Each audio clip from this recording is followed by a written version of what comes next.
Hey guys, we're looking at some foundational two-handed voicings today. And if you don't know these, then you should learn these 100% for sure. Right? One of the first couple of voicings that I learnt this.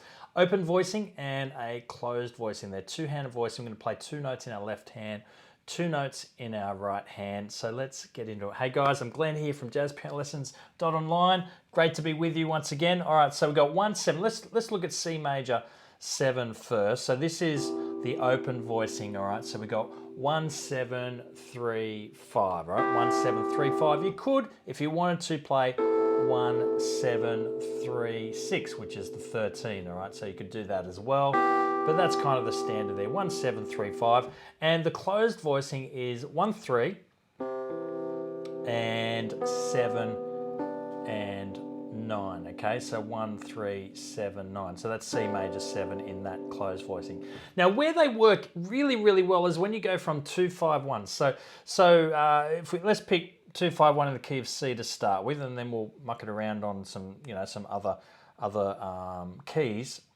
Here's our 2, 5, 1 in key of C. So first chord is D minor, right? That's the 2 chord, and I'm playing the open voicing 1, 7, and then 3, 5 in my right hand. Now here's the cool thing, as I change to the G7, which is the 5 chord, all I'm going to do is change my left hand. I'm just going to play GB. All right, so my right hand stayed exactly where it was. All right, there's 1, 7, 3, 5 that's the open voicing of the D minor, going to the closed voicing of G7. See how simple that is? Now, when I go, and your thumb here is ready for the C major 7, and I'm just going to move my F and the A down to the E and the G, and then I've got my open voicing on the 1 chord, right? So here we go.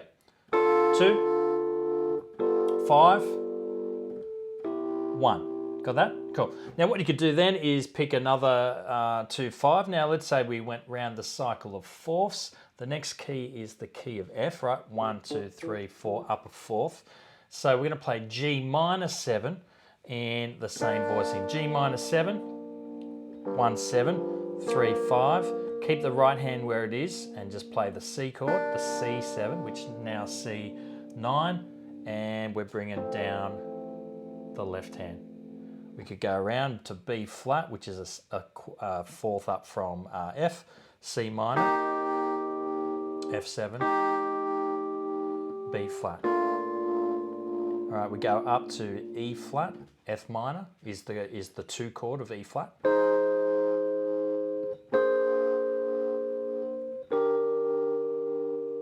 Up then to the A flat and so on, right? And then you can go through the different voicings as you work out and play through all of them there. Now it's worth going through all 12 keys, but then also doing it as the closed voicing, then the open voicing, right? So the closed voicing for D minor, there it is there, and then we have the G7, and then the C major 7, which becomes a 9. So the closed voicing always has the 9 in it, right? 1, 3, 7, 9, okay?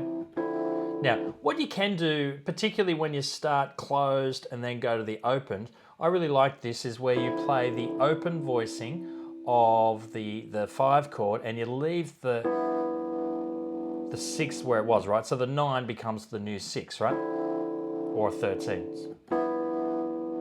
And then you bring it down. So you could bring it both down and then keep it the same, or you can leave the top note where it is and get the 13 chord and then bring it down for that last chord. That works really well. The other thing you can do is you can do a sharp 5 as well, so you can kind of do semitones, right? So we're going, as in we're coming down a half step.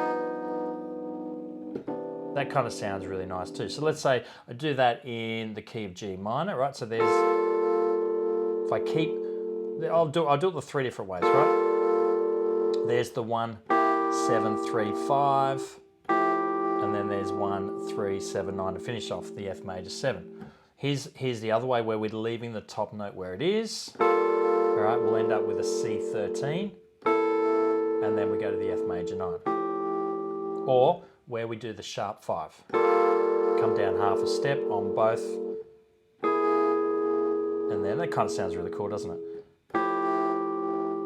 All right, so there it is. It's a pretty simple kind of a foundational chord voicings, but it may take you some time to get through it. So I'd encourage you to practice it around in all 12 keys and then start to try and introduce it to whatever song it is that you're playing at the time, and try and, throw in as many of those as you can, as well as, the other voicings that you already know. Or even if you're just playing root position chords for now, that's okay too. You can expand your voicings as time goes on. So that's a great way to do it. Now, if you're struggling to put the two hands together at first, you might want to try just the left hand to start with. You could kind of practice it like this: